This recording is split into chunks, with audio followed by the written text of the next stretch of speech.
जी अस्सलाम वालेकुम dear students. Only one student, बाकी सब भी आ जाओ भाई। इनको मैसेज करते हैं काइंडली आ जाइए।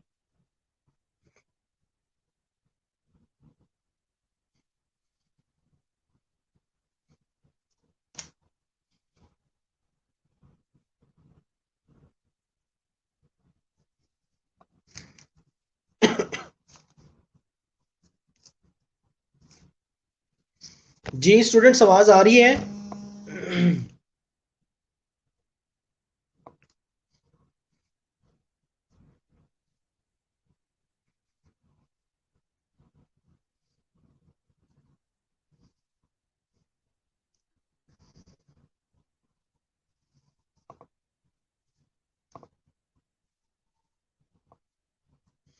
वालेकुम अस्सलाम अदीला।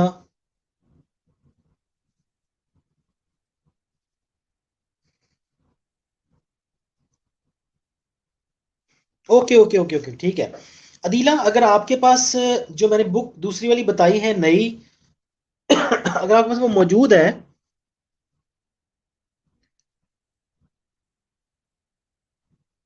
ओके ओके ओके, ठीक है बच्चे, सब लोग आ जाओ। आप जरा ग्रुप में उसका पेज नंबर 254, जिस पर लिखा है working procedure for one way Innova.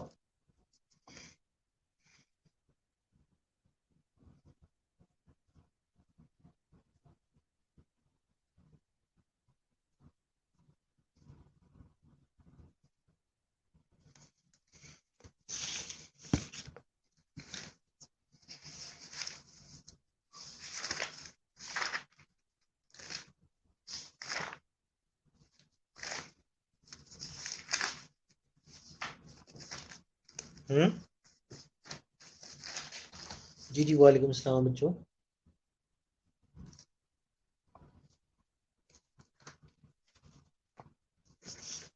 हम्म।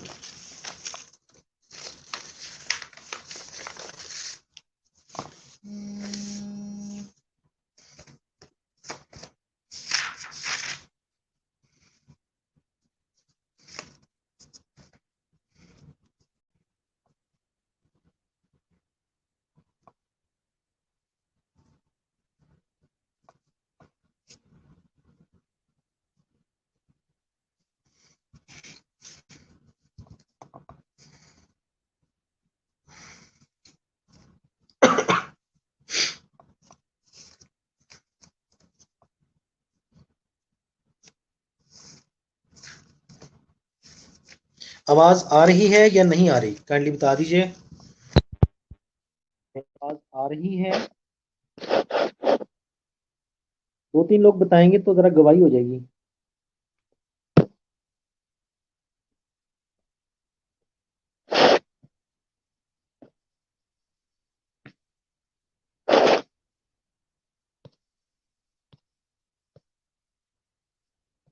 चलो, गुड हो गया।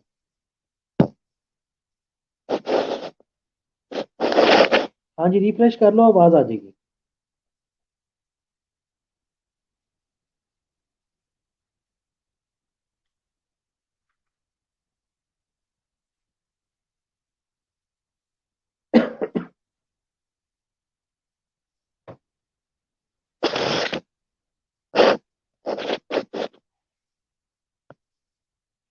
ठीक है ठीक है ठीक है ठीक है। अदीला, आपके पास बुक है ना, वो वाली न्यू बुक जो है, उसका पेज नंबर 254 है। और टॉपिक नंबर 9.4, यानी चैप्टर 9, एनालिसिस ऑफ वेरिएंस। देखो, चैप्टर 9।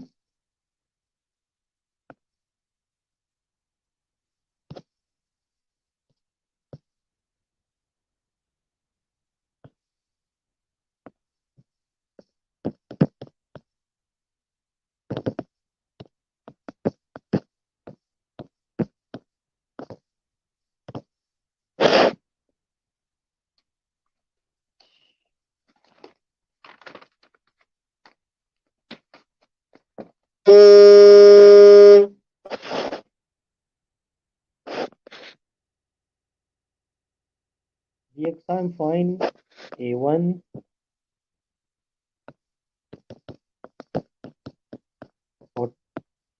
टॉपिक नंबर 9.4,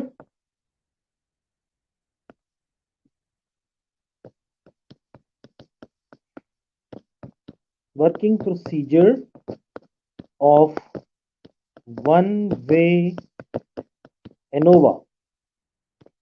ये एक और दो, इससे ये वाला पेज और इससे अगला पेज, ये दोनों पेज जरा ग्रुप में शेयर कर दीजिएगा काइंडली। हाँ जी, मेरे पास ना कैम की ऑप्शन नहीं है इस वक्त।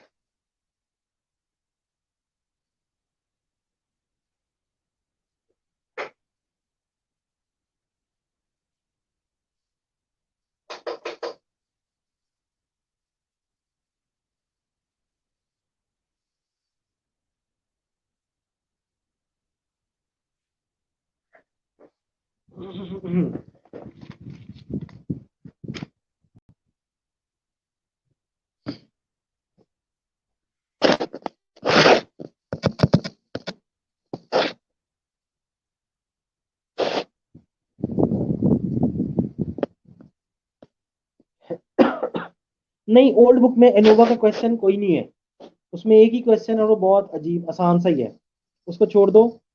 एनोवा आपके यूएचएस में भी आया हुआ है, आप इसको सॉल्व करेंगे। मैं बताता हूँ, आप आ जाए पेज नंबर 254, मैंने बता दिया है।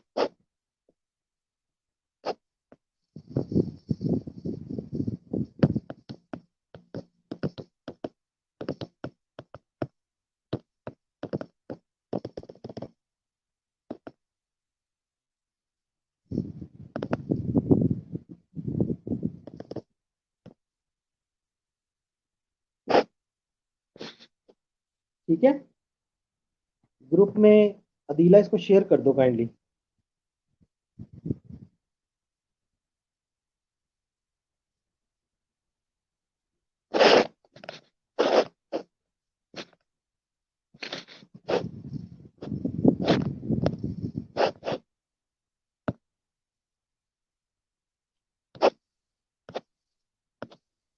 ओ yes, thank you Adeela, thank you. अगला पेज भी कर दो, अगला पेज भी शेयर कर दो।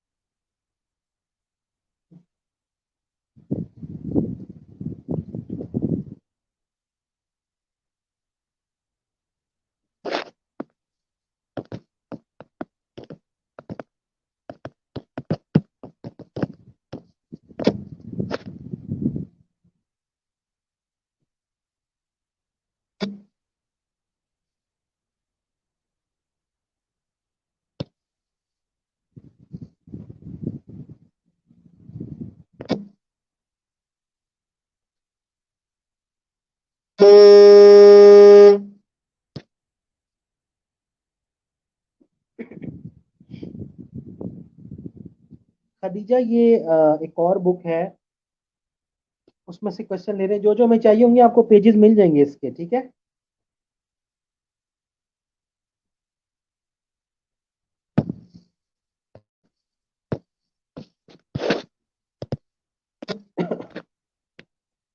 अदीला थोड़ा सा क्लियर।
हाँ ये ठीक है, बेटर।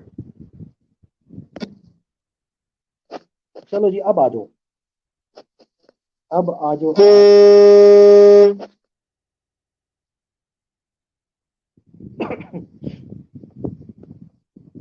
ठीक है, तो पेज नंबर हमारे पास जो 254 है आपके सामने आया होगा ग्रुप में।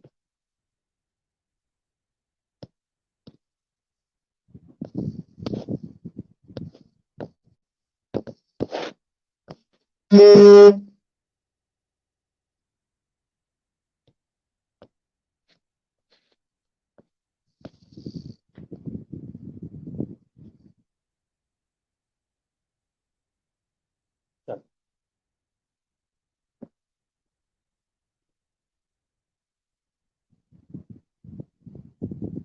हमने जब एनोवा स्टार्ट किया था, अब आप जरा सुन लें, क्वेश्चनिंग बंद कर दें, ठीक है, सिर्फ बात को सुने, उसके बाद ये ये सारा लेक्चर मैं आपको रिकॉर्ड करके अच्छा प्रॉपरली मैं आपको भेज दूंगा, ठीक है। अभी आपको जितनी जिस कदर समझ आ रही है वो ठीक है, जितना भी समझ आता है ठीक है। आपको यही वीडियो लेक्चर आपको मैं थोड़ी देर बाद भेज दूंगा, ताकि आप इसको स्टडी कर सकें, ठीक है। रोक रोक के देखना, चाहे फास्ट फॉरवर्ड करके देखना, आपको समझ आ जाएगा, ठीक है। So working procedure for one way ANOVA, हमें एनोवा सॉल्व कैसे करना है, उसके लिए हमारे पास टर्मिनोलॉजीज कौन सी होती हैं, आपको पता है एनोवा का फॉर्मूला क्या होता है, ठीक है।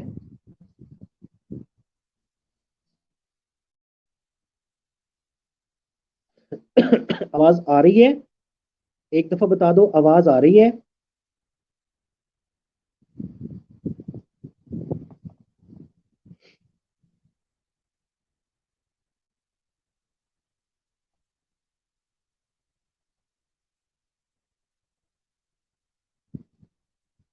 ओके, चले बच्चे, बिल्कुल नहीं घबराएं, ये टॉपिक मैं आपको वीडियो लेक्चर्स में भेज दूंगा, ठीक है।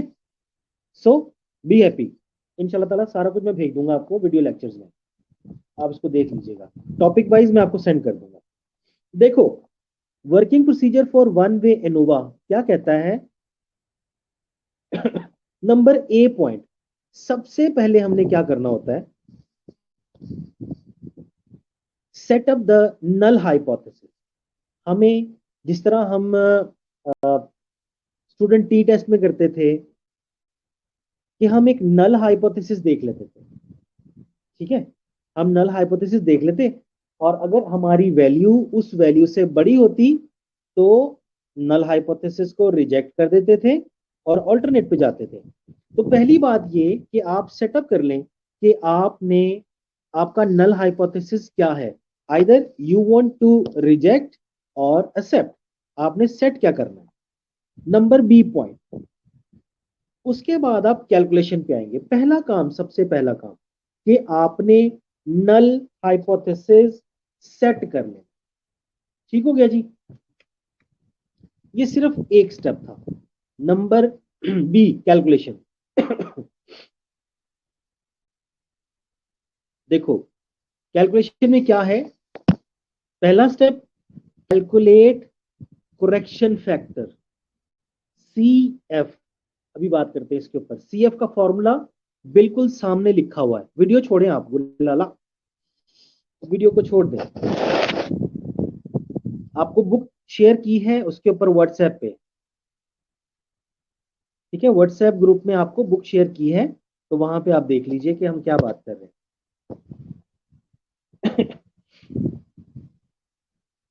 सो बी, कैलकुलेशन, और number one, calculate correction factor.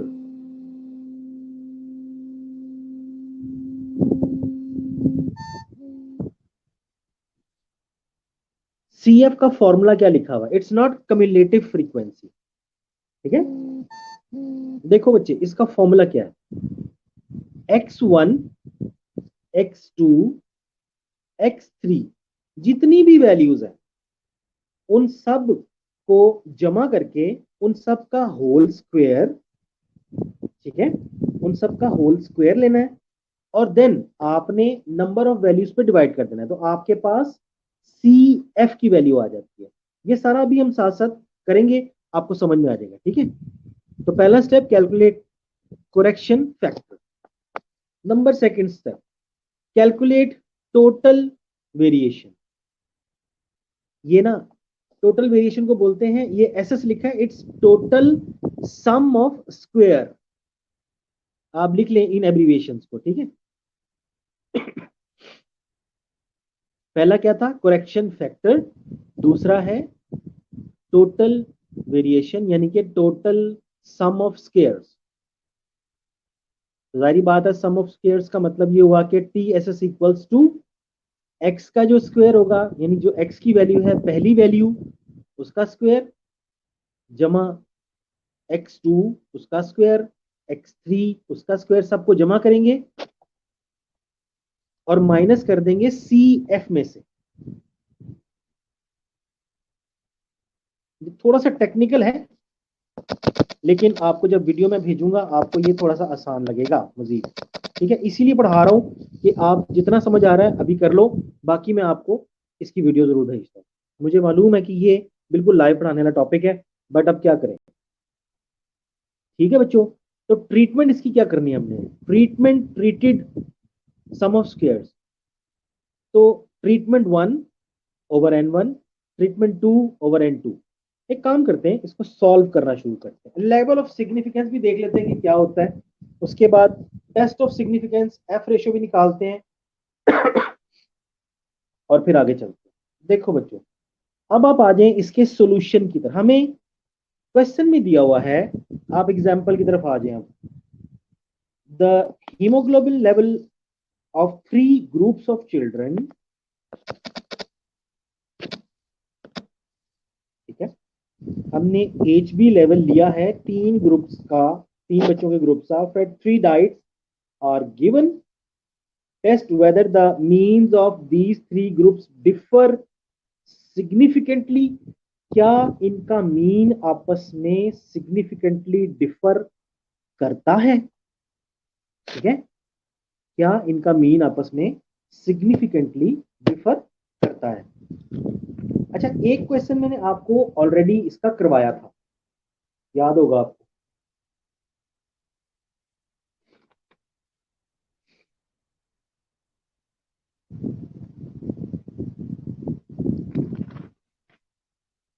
ठीक है, याद होगा। उसमें हमने क्या किया था, इन तीनों का वेरिएंस कैलकुलेट किया था। But now in this case हमें कहा जा रहा है कि test whether the means of these 3 groups differ significantly. तो हमें क्या करना है, कम से कम इनके मीन्स तो हमें कैलकुलेट करने ही करने। अंसब मैं बड़ा जोर लगा के बोल रहा हूँ यार, कान थोड़ा सा करीब कर लो।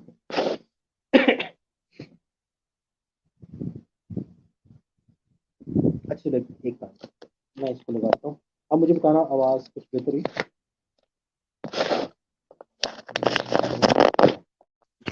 Let's see. हाँ, अब बताइए कुछ बेहतर है, बेहतरी है आवाज में?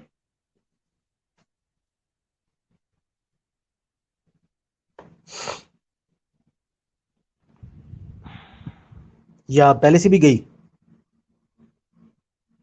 आंसर कर दीजिएगा, फिर मैं आगे चलता हूँ। ओके ओके ओके ओके, ठीक है ठीक है, क्लियर। लो बच्चों, एक्सक्यूज मी। लो जी, हमारा नल हाइपोथेसिस क्या कहता है। सबसे पहला हमारा पहला काम क्या था, ए पॉइंट के सेटअप करना है हमने नल हाइपोथेसिस से। वो आपको क्वेश्चन से पता चलेगा। क्वेश्चन की जो आधी लाइन एंडिंग होती है ना, वहां पे आपका नल हाइपोथेसिस आराम से पता चल जाता है। देखो, test whether the means of these groups differ significantly. देखो, टेस्ट जब भी करना है, मीन्स के हम नल हाइपोथेसिस को रिजेक्ट करना चाह रहे हैं। ये स्टेटमेंट रिजेक्शन की है कि क्या डिफर करते हैं या सेम पॉपुलेशन से है। अगर सेम होंगे तो एच नॉट है, और अगर दोनों तीनों आपस में डिफर करते होंगे, इनकी वैल्यूज आपस में डिफरेंट होंगी, तो हम कहेंगे भाई ये ऑल्टरनेट की तरफ जा रहे हैं हम, ठीक है। सो हम देख लेते हैं हमारा नल हाइपोथेसिस क्या कहता है। The 3 samples are from same population, ये है null hypothesis. So alternate hypothesis क्या है? At least 2 samples are from different populations, कम से कम 2 जो है वो किसी और पॉपुलेशन से हैं, एक इधर का हो सकता है। तो हम अल्टरनेट की तरफ अगर जाएंगे तो कम से कम 2 जो है हमें प्रूव करना पड़ेगा कि उस तरफ। और हम प्रूव कैसे करेंगे कि हमारा आंसर टेबुलेटेड वैल्यू से बड़ा आ जाएगा, तो इट्स प्रूवन। अदरवाइज हम अपना सा मुंह लेके वापस हम कहेंगे भाई ठीक है, हम तुम्हारी बात मान लेते हैं कि भाई ये सारे सेम ग्रुप से हैं, हम पंगा ही नहीं ले रहे कोई। ठीक हो गया।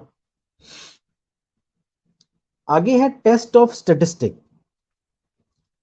कैलकुलेशन तो भी करते हैं। अच्छा, लेवल ऑफ सिग्निफिकेंस के बारे में आपको एक बात बता दूं। लेवल ऑफ सिग्निफिकेंस जो है वो हमेशा से आपका 95% ही रहा है। 95% means you can have 5% error margin in your research. Got my point? ठीक है, कोई यस नो करते रहिएगा, ठीक है। चलो हाँ, आप व्हाट्सएप पे होंगे, ठीक है, इधर ना आइए बार बार, आप जस्ट सुनिए। क्योंकि आप मुझे ये बताइए कि आप लोग जब कोई रिसर्च करते हैं तो आप कहते हैं भाई हम, ऐसा तो नहीं होता ना कि आप कहें 50% भाई हम गलत करेंगे, 50% ठीक करेंगे और उस रिसर्च को हमारी पब्लिश भी होना चाहिए। So it's not possible ever. हम कहेंगे भाई हमारी रिसर्च है, हम इसको कम अज कम, हम सिर्फ 5% एरर है, वो भी ह्यूमन एरर है, सैम्पलिंग एरर है, तो वो आप देख लो, बाकी 95% इट्स वैलिड। ठीक हो गया। चलो, तो test of statistics F equals to TRMSS, इसको देख लेते हैं आगे ये क्या चीजें हैं, और EMSS, एरर कौन से होते हैं और ट्रीटमेंट कौन सी, ट्रीटेड कौन सी है और एरर कौन से हैं, ये अभी देख लेते हैं हम।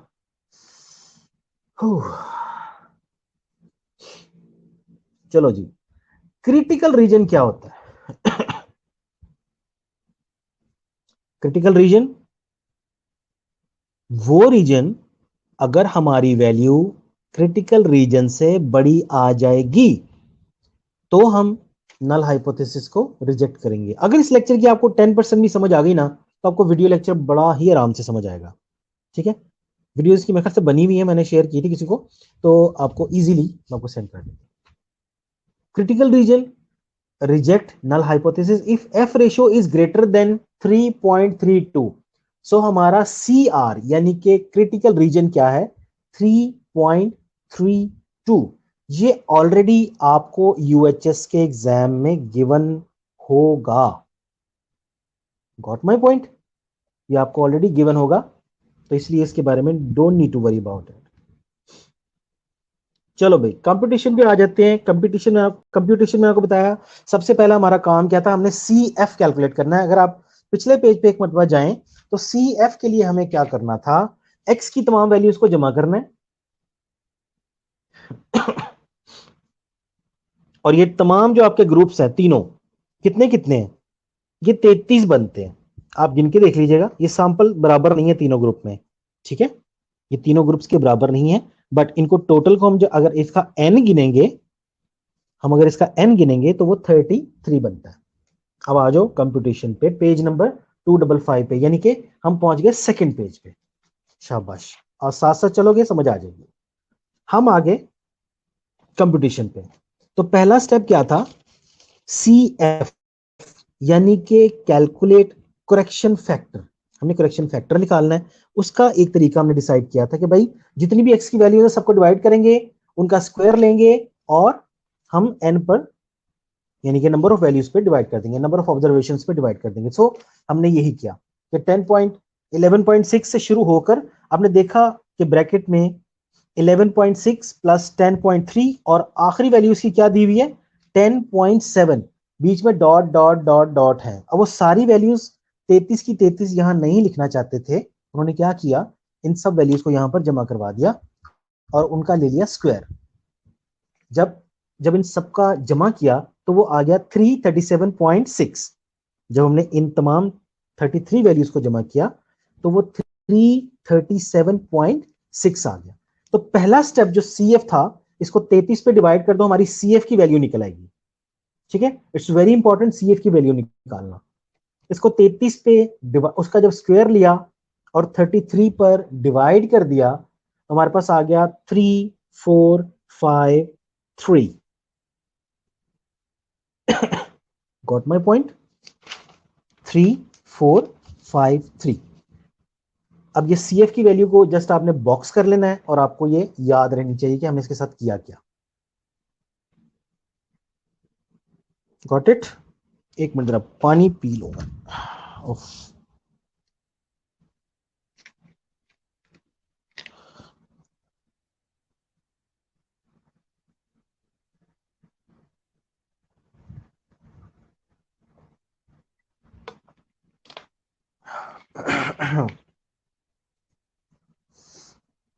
यस। चलो बच्चों आगे आ जाओ। उसके बाद देखो, अगर आप पीछे देखें कैलकुलेशन को एक मतलब, फिर यहां से working procedure for one way Innova लिखा हुआ था, पेज नंबर 1 जो आपको भेजा था, उसमें स्टेप नंबर 2 क्या लिखा है कि भाई अब TSS कैलकुलेट कर लो। यानी कि TSS क्या बताया था मैंने आपको? Total sum of squares. तो भाई पहले इनका सम कर लो, स्क्वायर्स का सम करना है। अब स्क्वायर्स का सम का मतलब क्या हुआ?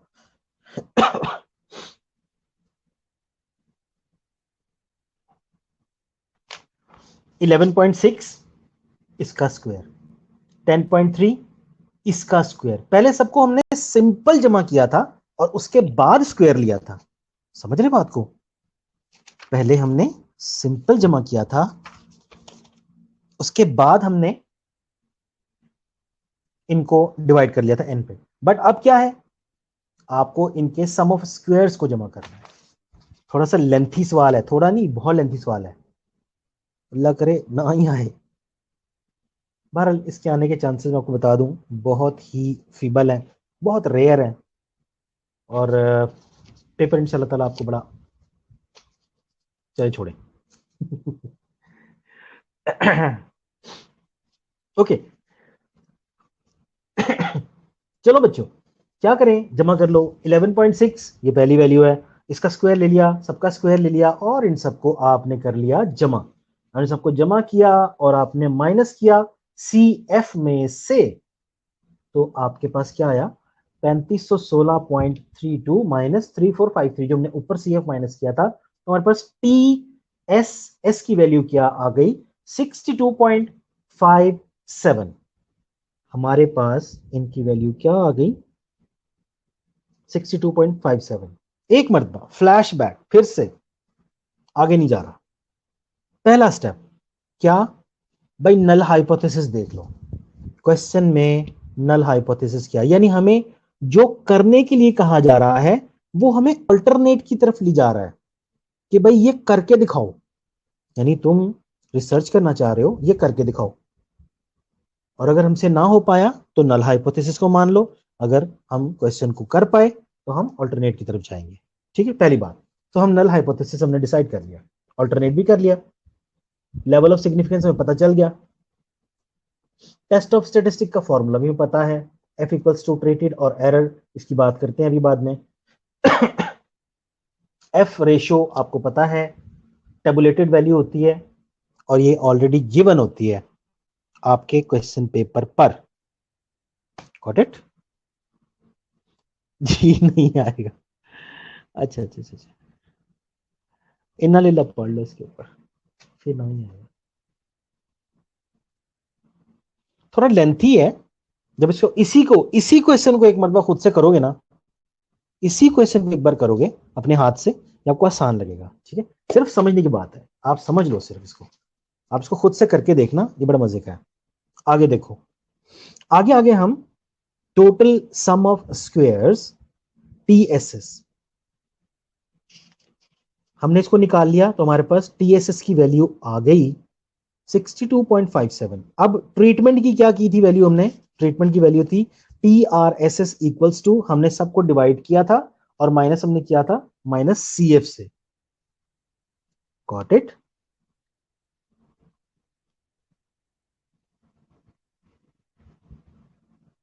देखो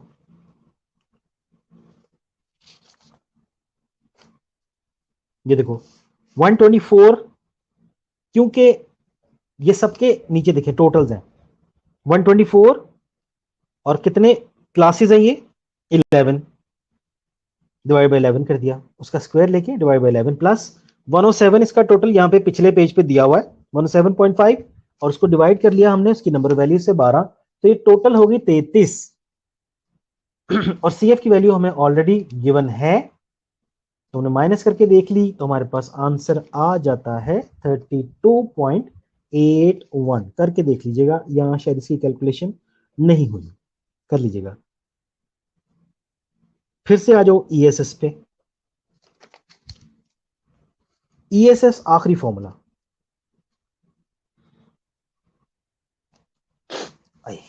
TSS minus treatment solution set या सम ऑफ स्क्वायर, और total sum of square minus treated sum of squares 29.76। ये दो वैल्यूज आई हैं हमारे पास।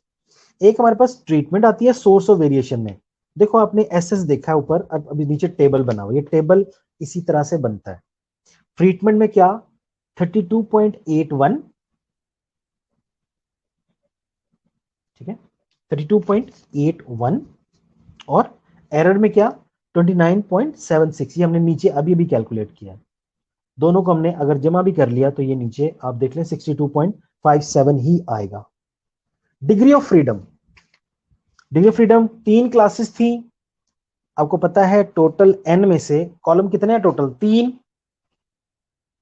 तो हमने 3 में से एक माइनस करना है, तो डिग्री ऑफ फ्रीडम 2 आ गया ट्रीटमेंट का, और एरर का डिग्री ऑफ फ्रीडम कुल वैल्यूज 33 है, n माइनस, तो हर एक में से एक एक निकालेंगे ना, ये 12 है, पहली 11 है, तो उनमें से एक निकली, 12 में से एक निकली, और आखिरी वाली जो है कितनी है 10, 10 में से भी एक निकली, तो वो 3 माइनस हो जाएंगी 30। Got it. तो ये इसी तरह से 62.57 और 32.81। बच्चों इस कैलकुलेशन को ना यहां तक समझ लो बस, जब हम इसको कैलकुलेट करेंगे आगे इसकी कैलकुलेशन कुछ करके देख लो, अगर आपको समझ में आती है तो ठीक है, वेल एंड गुड, वरना आपको ये वीडियो जो है मेरी बहुत हेल्प करेगी। अच्छा टाइम है अभी कर लेते,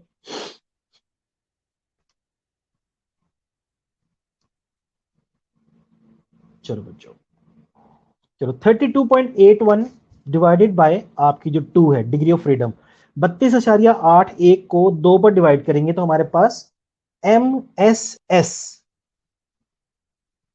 ठीक है, हमारे पास MSS की वैल्यू निकल आएगी जो कि 16.402 निकल आई, निकाल ली हमने। उसके बाद अगली वैल्यू ये 0.992 कहां से आई, मैंने बताया 62.57 में से 32.81 को हमने जब माइनस किया था, फिर से सुन लो 62.57 में से 32.81, देखिए आपको नजर आ रहा होगा 62.57, उसमें से हमने 32.81 माइनस किया तो 0.992 आ गया था। और एफ रेशियो का जो फॉर्मूला है ऊपर आपको नजर आ रहा है कि ट्रीटेड ऊपर रखेंगे और एरर वाला नीचे रखेंगे, सो आप ट्रीटमेंट को ऊपर रखेंगे 16.405 और डिवाइड कर देंगे 0.992 से, 16.54, दिस इज द आंसर, और calculated value of F ratio equals to 16.54 is more than 3.32.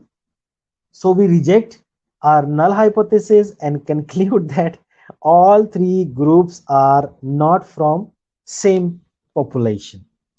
एक और काम करूंगा क्योंकि हमने इसको रिजेक्ट कर दिया है, हमारा आंसर बड़ा आ गया है, टेबुलेटेड वैल्यू थी 3.32, तो हमारा फार अवे है, इससे काफी सारा बड़ा है। 16.405 कहाँ से आ गया? अच्छा ठीक है, ये देखो, जब आपने 32.81, ये तो पता है 32.81 कहाँ से आया था, ये मालूम होगा आपको। उसको हमने डिग्री ऑफ फ्रीडम यानी S S divided by D F, S S की वैल्यू को डी एफ पर आपने डिवाइड कर दिया। बच्चों स्लाइड नहीं मैंने लगाई गजाला,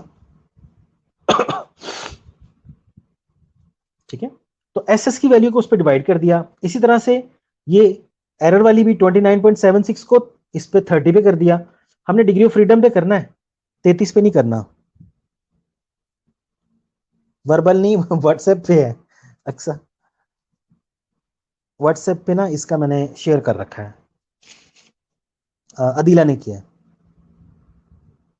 हाँ, अगर आंसर 2.5 आ जाएगा so will not further proceed and will go for will go with the null hypothesis and will not reject null hypothesis. ठीक है जी, जब बात में दम ही नहीं है तो फिर हम क्यों जाएं भाई। तो बाद में दम यहाँ बहुत ठीक ठाक वाला निकला है, 16.54 आ गया है। हमें 3.34 लाना था, 3.32 लाना था, हम तो 16.54 ले आए। तो उन्होंने कहा जी आपकी जो वैल्यूज हैं वो अलग अलग जगहों से हैं। ये बड़ा ही इफेक्टिव टेस्ट है, ये बड़ी रिसर्चेज में काम आता है। ठीक है, जो बड़ी बड़ी गुरु घंटाल WHO की रिसर्चेज हैं, ये टेस्ट उनके लिए अप्लाई होते हैं। नो डाउट SPSS पे, स्टेटा पे, वर्बटिम, बहुत सारे सॉफ्टवेयर हैं, ये सारे के सारे, माइस्टैट, ठीक है, बहुत सारे सॉफ्टवेयर हैं, एप्स हैं। तो यहाँ पर ये एक सिंगल क्लिक की मार है, but this is the part of your course outline from the UHS the EY we need to learn. इसको पढ़ना है। मैं आपके लिए कुछ रीजनेबल से सवाल इसके ढूंढ के रखता हूँ UHS के सिलेबस में से भी, तो सिलेबस में उनके देखता हूँ आपके लिए कोई अच्छे अच्छे सवाल होते हैं, वो मैं असाइनमेंट दूंगा। लेकिन उससे पहले जिस तरह से मैंने आपको प्रॉमिस किया कि मैं आपको इसकी वीडियो दूंगा, आपको इसकी वीडियो सॉल्व्ड, ठीक है, वो पेन वाली मैं लिख के दूंगा, रिकॉर्ड करूंगा उसको, और आपको ये आसानी से समझ आ जाएगा, ताकि कुछ स्टूडेंट्स अगर थोड़ा स्लो लर्न कर रहे हैं या वो आराम से बैठ के इसको देखना चाहते हैं, आवाज का प्रॉब्लम है इस वक्त, प्रॉपर नहीं देख पा रहे सुन पा रहे, उसको बाद में देख लें। ठीक है, सो इसको करने से पहले आप लोग इस प्रोसीजर को एक बार आप खुद से पढ़ लीजिएगा, क्योंकि हम इसमें जो, अच्छा, मोस्ट प्रोबेबली आपको ये क्वेश्चन जो अगला, इस अंदर एक एग्जांपल जो मैंने पहले करवाई थी आपको, ठीक है, क्लास में एक एग्जांपल मैंने करवाई थी, इसमें 2 वेरिएबल्स थे, एक वैल्यू x1 था, एक x2 था। तो हमें क्या कहा गया था,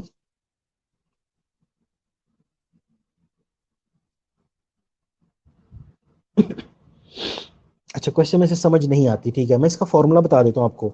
एक मैं आपको इसका फॉर्मूला बताऊंगा और दूसरा मैं आपको इसका देसी तरीका बताऊंगा वेरीफाई करने के लिए कि आपने इसको सही से जज किया है या नहीं किया। मैं आपको एग्जांपल देता हूं, देखो अदीला, टीचर ने आपको सवाल दिया, उसने कहा कि 3+5 divided by 2, 3+5 divided by 2, answer क्या आता है? शाबाश, सोच के बता दो। 3+5 डिवाइडेड बाय 2,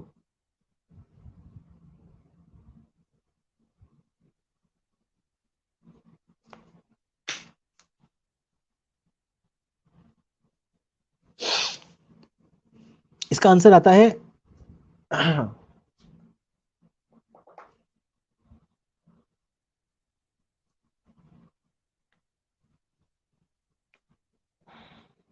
जी जी, मैं जूम पे क्लास लूंगा, लेकिन इस नाजुक टॉपिक की ना, मैं आपको, बच्चों मेरी बात सुनो जरा ध्यान से, आप डीमैथ्स रूल को फॉलो करें और ये क्वेश्चन का आंसर दें जरा। 3+5 डिवाइड बाय 2, क्या करेंगे, पहले डिवाइड करेंगे 5 को 2 पे डिवाइड किया 2.5 आया और 3 पर डिवाइड कर दिया तो 3 पर जमा कर दिया तो इट्स 5.5। ठीक है ना, जल्दी से आपने फटाफट करके दिखा दिया, बट इट्स नॉट, इट्स 5.5। ठीक है ना, एग्जामिनर ने आपको कहा भाई इसका जवाब आता है 5.5, prove it.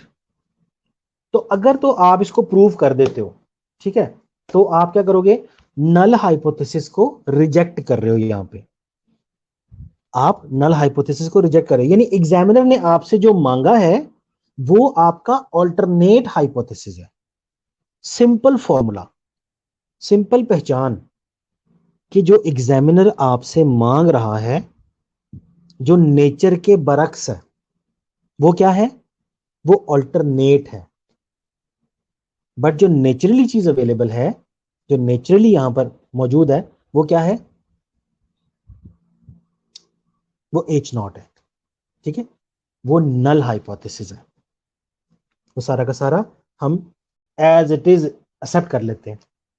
But in this case अगर हमें इसको प्रूव करना है तो हमें इसको सॉल्व करना पड़ता है, और इसको सॉल्व करने के लिए हमें कैलकुलेशन करनी पड़ती है। और हम देखते हैं कि अगर हमारा आंसर इनके कैलकुलेटेड आंसर से बड़ा आता है तो हम अपने ऑल्टरनेट की तरफ जाते हैं, अदरवाइज हम स्टे विद आवर हाइपोथेसिस। ठीक है, हम अपने उस पे रहते हैं, हाइपोथेसिस पे। हम उसको रिजेक्ट नहीं करते, हम नल हाइपोथेसिस की तरफ रहते हैं। Got it. So wait for the video, इंशाल्लाह ताला मैं आपको थोड़ी देर में सेंड कर दूंगा। और इसका कोई आसान वाला मैं आपको क्वेश्चन भी भेजता हूँ साथ ही, ताकि आप इसको कर पाओ। इसमें और भी क्वेश्चंस हैं कुछ, बट कोई नहीं, देखते हैं। वीडियो देख लोगे तो आपको आ जाएगा। मैं आपको कुछ छोटे सैंपल वाला सवाल कराऊंगा ताकि आपको पता चल जाए। ठीक है, इतना लंबा सवाल नहीं आता, इतना लंबा सवाल कभी आया भी नहीं।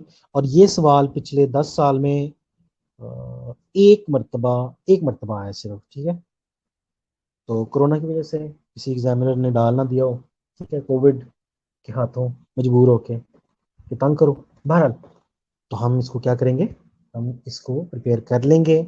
लेकिन इसको आप इसको प्रिपेयर करते करते बाकी चीज़ों पे तवज्जो डिक्रीज मत कीजिएगा। खुदा, MCQs will play vital role. ठीक है, रिसर्च के भी एमसीक्यूज सबसे पहले करें, नए टॉपिक्स के बजाय आप अपने पुराने टॉपिक्स के जो है ना वो ठीक ठाक वाले टेस्ट देना शुरू कर दें, ताकि आपको अपनी तैयारी का अंदाजा हो जाए। कभी भी यूएचएस जो है ना रिलीज कर देगा डेट शीट, कोई पता नहीं, क्योंकि पोस्ट बेसिक की भी एक इस किस्म की एक डेट शीट जो है वो गर्दिश कर रही है, शायद वो असली है, और कुछ कह नहीं सकते। बहरहाल आपकी भी किसी वक्त रिलीज हो जाएगी, तो आपको उसके लिए हम वक्त तैयार रहना है।